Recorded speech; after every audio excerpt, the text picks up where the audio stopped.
안녕하세요. 공병호TV의 공병호입니다. 아침 조간신문을 펼치니까 참 우리 사회는 다사다난한 그런 사회다라는 생각을 하게 됩니다.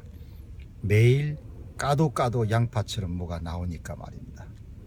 오늘 아침 조선일보 일면에는 2013년 어느 아주 늦은 밤 시간에 박근혜 대통령이 당시 국토부 장관이었던 서승한 지금 연세대학교 교수에게 전화를 해서 미사리에 뭔가 개발하는 게 낫지 않겠느냐, 평창 올림픽도 열리고 하니까 그런 지시를 내려서 한 달 후에 세 군데의 유력 후보지를 선택해서 청와대에 보고했다라는 그런 내용을 봤습니다.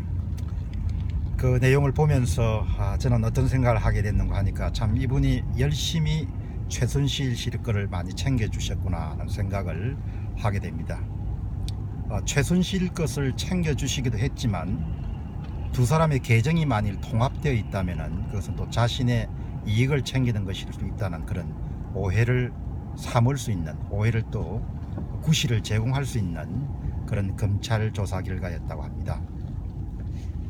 뭐 누구를 비난하자는 이야기는 아니고 오늘 그 기사를 보고 또 그 전날 있었던 우병우 민정수석, 전 민정수석의 국회 청문회 답변을 보면서 우리나라에서 공직에 선다는 것, 공익을 수행하는 자가 된다는 것은 어떤 것을 뜻하는 것인가, 그런 생각을 한번 해보지 않을 수가 없습니다.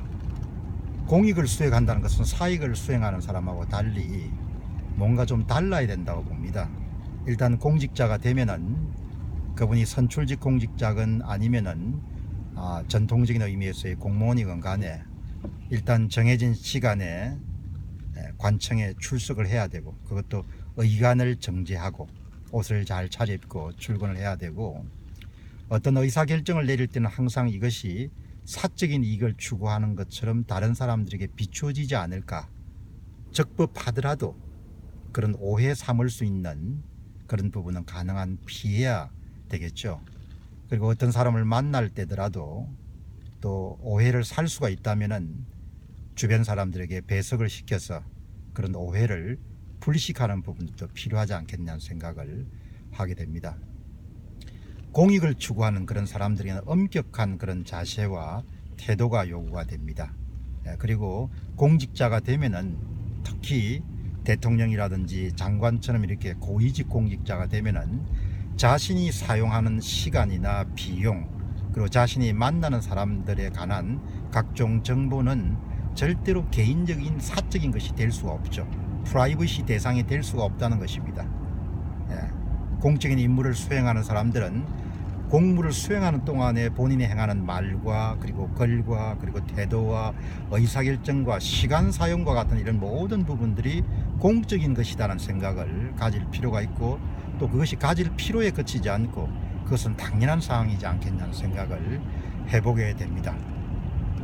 원래 공적인 것과 사적인 것을 엄격하게 구분하는 것은 서양 역사에서 비롯됐죠. 그렇기 때문에 과거에 쇼노나나메가 썼던 로마인 이야기를 이렇게 읽다 보면 로마를 뜻하는 SPQR이라는 그런 대문자가 지금도 눈에 선합니다. 그것은 바로 공적인 것이다, 이것은 로마 제국에 속한 것이다, 이런 뜻을 포함하고 있었다고 저는 기억을 하고 있습니다.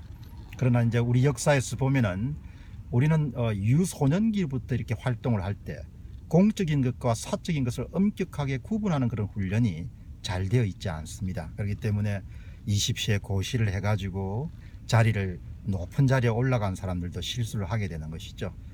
저는 우병우 수석의 어떤 죄를 저질렀는지라는 부분에 대해서는 잘 알 바가 없습니다만은 아들을 군대 보내지 않는 것을 볼 때 혼자서 이런 생각을 했습니다. 저렇게 20세에 고시가 되고 검찰에서 고위직에 오르고 이러면은 뭐 아주 불구가 아닌 이상 아이들을 현역이나 이런 부분에 보내서 다른 사람들의 오해를 불식하는 것이 공직을 추구하는 사람들의 자세이지 않겠냐는 생각을 해봤던 적이 있습니다. 그러나 아버지 마음은 또 다를 수가 있으니까, 또 어떤 피치 못할 그런 사정이 있을 수도 있고 하니까 이해하는 편입니다. 아무튼 제가 이 방송을 통해서 오늘 말씀드리고 싶은 것은, 오늘 이 방송을 듣는 분 가운데 훗날 본인이 공직에 설 거는 가능성이 있는 분들은 항상 이렇게 사인들과 공인은 달라야 된다.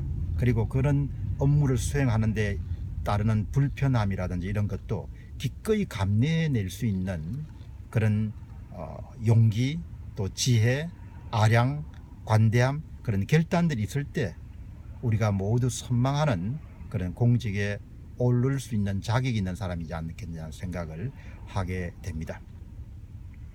관청에 정기적으로 출석도 하지 않고, 대면 보고도 받지 않고, 사람을 자주 불러서 이 프로젝트가 잘 되고 있는지도 확인도 안 하고, 늦은 밤에 자신과 친한 사람들의 이익을 부탁하는 그런 분들을 우리가 대통령으로 그동안 모셨다는 것 자체가 참으로 참담하기도 하고 슬프기도 하고, 그리고 그렇게 오랫동안 공적인 임무를 수행하는 부친을 곁에서 두고 보시면서도 그런 부분이 부족한 분이었구나 하는 그런 생각을 해보게 되면서, 그분만의 문제가 아니고 우리 사회가 좀 더 나은 사회로 나아가는데 반드시 공적인 자리에 오르는 분들은 항상 자신의 그런 태도와 마음가짐을 반듯하게 그런 유지하는 그런 자세가 필요하지 않겠냐는 생각을 해보게 됩니다. 오늘 공병호 TV에서는 공적인 자리에 올라선 사람, 그리고 공적인 자리를 추구하는 사람들이 가져야 될 태도와 마음가짐에 대해서 말씀을 드렸습니다. 여러분 오늘 하루도 건성하시는 시간 되시길 바랍니다. 감사합니다.